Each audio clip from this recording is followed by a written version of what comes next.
अस्सलाम वालेकुम नाज़रीन, आप सियासत डॉट पी के देख रहे हैं। सोहराब बरकत आपसे मुखातिब है। उम्मीद आप खैरियत से भी होंगे, खुश भी और महफूज भी।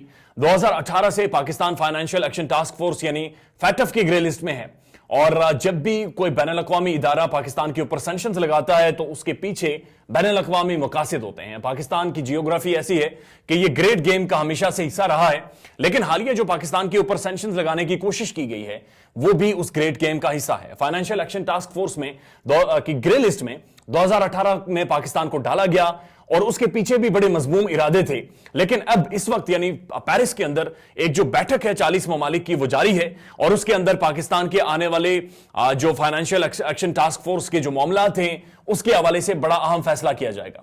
जो इंटरनेशनल माहिरीन हैं जो कि अनबाइस्ड हैं, उनका क्लियरली ये कहना है कि पाकिस्तान फैटफ की ग्रे लिस्ट से बाहर निकल आएगा, लेकिन साथ साथ भारतीय जो प्रोपेगेंडा मशीनरी है वो एक बार फिर पाकिस्तान के खिलाफ मुतहर्रिक हुई है और भारतीय वजीर खारजा मुख्तलिफ प्लेटफॉर्म्स पर यह कह चुके हैं कि पाकिस्तान जो फैटफ की ग्रे लिस्ट में है वो भारत की वजह से है और ब्लैक लिस्ट में जाएगा तो भारत की वजह से जाएगा। 700 से ज्यादा न्यूज चैनल्स और एक बाकायदा प्रोपेगेंडा मशीनरी, और ये सिर्फ हम नहीं कह रहे बल्कि यूरोपीय यूनियन डिसइंफो लैब ने जो लीक सामने लाई थी उसमें क्लियरली यूरोप ने यह चीज मानी थी कि गुज़िश्ता 35 सालों से भारतीय प्रोपेगेंडा मशीनरी के जरिए बैनुल-अक़वामी इदारों पर अपना असर रसूख डालकर पाकिस्तान की साख को बाकायदा एक मजमूम और मुनज़्ज़म इरादे के तहत एक प्लान के तहत नुकसान पहुंचाने की कोशिश की जा रही है। तमाम तर तफसीलात क्या हैं और पाकिस्तान अभी तक ग्रे लिस्ट से क्यों नहीं निकल पाया वो आपके सामने रख देते हैं, लेकिन सबसे पहले कुछ बुनियादी चीजें आपके सामने रखें।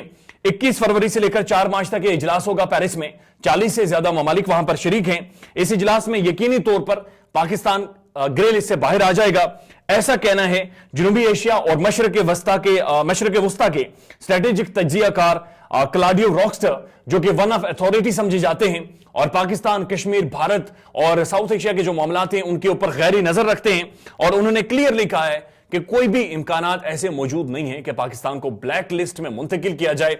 उसके बाद एक और शख्सियत है जनूबी एशियाई पॉलिसी माहिर Michael Kugelman, again one of a brilliant authority और एशिया पैसिफिक रीजन के हवाले से बड़ी डिटेल्ड इनकी रिसर्च है। उनका कहना है कि उन्होंने भारतीय प्रोपेगेंडे को झूठ करार दिया है और उनका कहना है कि ग्रे लिस्ट से ब्लैक लिस्ट में जाने के इम्कानात बिल्कुल कम हैं, बल्कि उन्होंने यह भी तासुर जाहिर किया कि पाकिस्तान ग्रे लिस्ट से भी आसानी से बाहर आ जाएगा। अब आपके सामने रखते हैं कि 2018 से पाकिस्तान के साथ ये किस तरह से गेम खेली गई बाकायदा एक पैटर्न के तहत, वो आपके सामने रख देते हैं। 2018 में जब पाकिस्तान को फाइनेंशियल एक्शन टास्क फोर्स की ग्रे लिस्ट में डाला गया तो 40 सिफारिशात पाकिस्तान के सामने रखी, जिसमें टेररिस्ट आउटफिट के खिलाफ इकदाम थे, जिनमें बैंकिंग सेक्टर को रेगुलेट करना था, जिनमें जो मनी लॉन्ड्रिंग की जाती है उसके हवाले से कानून बनाने थे, जिनमें और भी बहुत सारे मकासद थे, जिनमें टेररिस्ट को एग्जीक्यूट करने का भी मामला था। अब टेररिस्ट के डेफिनेशन बैनुल-अक़वामी जो भी आइन मौजूद है उसमें अभी तक मौजूद नहीं है। बहरहाल ये सारी चीजें पाकिस्तान के सामने रखी गई। 40 से ज्यादा सिफारिशात थी। 2018 में एक्टिवली इन पर काम नहीं हो सका, लेकिन 2019 में 27 सिफारिशात पर पाकिस्तान ने काम किया। 2020 में जो बकिया सिफारिशात थी उनमें से 6 बाकी रह गई। 2021 में 3 सिफारिशात बाकी थी और 2022 में पाकिस्तान तकरीबन अब सारी सिफारिशात के ऊपर बाकायदा अमल दरामद कर चुका है, जिनमें मुख्तलिफ जो टेररिस्ट आउटफिट्स हैं जिन्हें बैनुल-अक़वामी तौर पर दहशतगर्द तंजीमें करार दिया गया है, उनके खिलाफ एग्जीक्यूशन के मामलात भी सामने हैं। अब जब दुनिया के सामने यह तासुर है और यह वाज़ेह तौर पर नजर आ रहा है कि पाकिस्तान ग्रे लिस्ट से बाहर निकल आएगा, भारतीय प्रोपेगेंडा मशीनरी एक बार फिर एक्टिवेट होती है और वो पाकिस्तान को बल्कि दुनिया में एक तासुर देती है और एक नैरेटिव बिल्डिंग करने की कोशिश करती है कि पाकिस्तान ग्रे से ब्लैक लिस्ट में चला जाएगा। अब ये आप समझिए कि दुनिया भर में जो भी ऐसी प्रोपेगेंडा मशीनरी के थ्रू एक नैरेटिव बयानिए बनाए जाते हैं उससे पाकिस्तान के अंदर फॉरेन डायरेक्ट इन्वेस्टमेंट फौरी तौर पर मुतासिर होती है, पाकिस्तान की साख मुतासिर होती है, बैनुल-अक़वामी जो ट्रांजैक्शंस होती हैं वो मुतासिर होती हैं और उसके साथ साथ दुनिया का जो नुक्ता नजर होता है पाकिस्तान के हवाले से वो सबसे ज्यादा मुतासिर होता है। इस वक्त तक पाकिस्तान क्यों ग्रे लिस्ट से नहीं निकल सका, ये एक बड़ा आम सवाल है और हमें इसको समझने की जरूरत है कि ग्रे लिस्ट में पाकिस्तान को भेजने की वजह कुछ अंदरूनी मामला जो थे, हाउस इन ऑर्डर ज़ाहिर होने की जरूरत तो थी, लेकिन उसके साथ साथ कुछ इंटरनेशनल ग्रेट गेम का हिस्सा, बैनुल-अक़वामी सियासत का हिस्सा और बैनुल-अक़वामी मकासद भी थे, जिनमें सर फहरिस्त अमेरिका उस वक्त अफगानिस्तान से बाहर निकल रहा था। अमेरिका और तालिबान के दोहा में मुज़ाकरात चल रहे थे और पाकिस्तान का बाजू मरोड़ने के लिए पाकिस्तान को फाइनेंशियल एक्शन टास्क फोर्स की ग्रे लिस्ट में डाला गया। और आपको यह भी बताता चलें कि बहुत सारे दहशतगर्द ऐसे हैं जिन्हें अमेरिका ने दहशतगर्द करार दिया और दहशतगर्द तंजीम करार दिया, और जिस वक्त पाकिस्तान को ग्रे लिस्ट में डाला गया उस वक्त अमेरिका उन्हीं दहशतगर्द तंजीमों के साथ दोहा में बैठकर मुआहदे कर रहा था।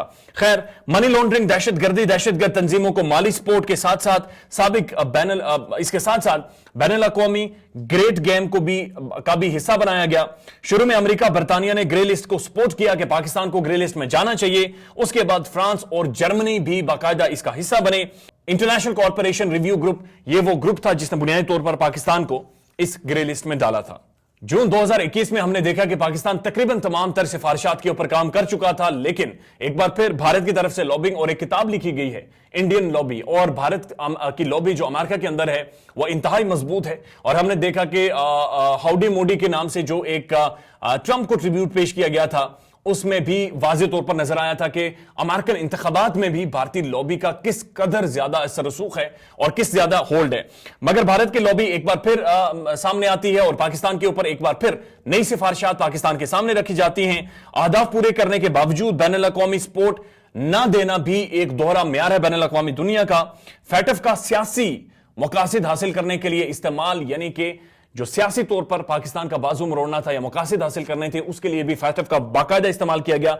एशिया पैसिफिक ग्रुप और फैटफ में पाकिस्तान के खिलाफ बाकायदा एक भारतीय लॉबिंग मौजूद है, भारतीय ओहदेदारान मौजूद हैं, एक पढ़ी लिखी भारत की क्लास मौजूद है जो तनकीद का निशाना बनाती है पाकिस्तान को और सियासी मकासद हासिल करती है।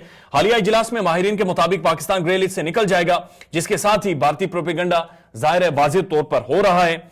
अब ये आपके सामने रखते हैं कि आखिर जब हम बैनुल अक़वामी माहिरीन से पूछते हैं या उनसे सवालात करते हैं कि आखिर फैटफ के मकासद क्या थे, तो दो चीजें बड़ी खुलकर सामने आती हैं कि अमेरिका का वाहिद मकसद यह था कि पाकिस्तान उसे फौजी अड्डे दे और अफगानिस्तान से जब वो बाहर निकले उसके बाद अफगानिस्तान के हालात को कंट्रोल करे। और हमने देखा कि रियासती तौर पर नो मोर का नारा लगाया गया और पाकिस्तान ने कोई ऐसी बातचीत नहीं मानी।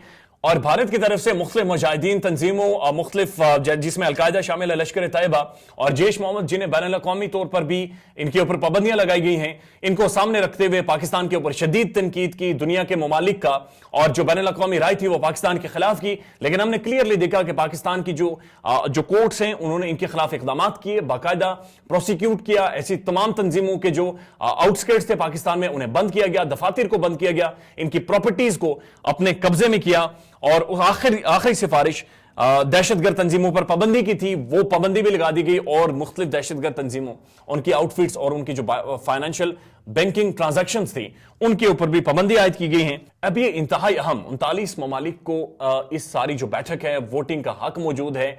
और अगर पाकिस्तान किसी भी सूरत में ब्लैक लिस्ट की तरफ जाता भी है तो ब्लैक लिस्ट से निकलने के लिए, ग्रे लिस्ट में रहने के लिए पाकिस्तान को महज 3 वोटों की जरूरत है। और यह भी आप जानिए कि इन जो 39 ममालिक है जिन्होंने वोट करना है, इनमें रूस शामिल है, चीन शामिल है और प्राइम मिनिस्टर खान अभी रूस का दौरा करने जा रहे हैं, इंतहाई अहम दौरा है। गल्फ ममालिक शामिल हैं जो कि हमारे ब्रदर मुल्क हैं, सऊदी अरब शामिल है, अमेरिका और अर्जेंटाइन की अगर बातचीत करें तो शायद वो दूसरे ब्लॉक में हैं, तुर्की और मलेशिया भी शामिल है जिन्होंने पाकिस्तान के हक में जाहिर है वोट करना है। We are very much hopeful और बहुत ज्यादा उम्मीद है कि रियासत पाकिस्तान इस ब्लैकमेलिंग के जो हथकंडा पाकिस्तान के खिलाफ शिकंजा तंग करने की कोशिश की गई थी 2022 में, पाकिस्तान इस फैटफ की ग्रे लिस्ट से बाहर होगा। और ऐसे टाइम में प्राइम मिनिस्टर इमरान खान का रूस का दौरा भी इंतहाई अहमियत का हामिल है। तो फॉरेन ऑफिस और खारजा उमूर पर बहुत ही अहम डेवलपमेंट्स आने वाले टाइम में होने वाली हैं। अपना ख्याल रखिएगा और हमारे चैनल का भी। अल्लाह हाफिज।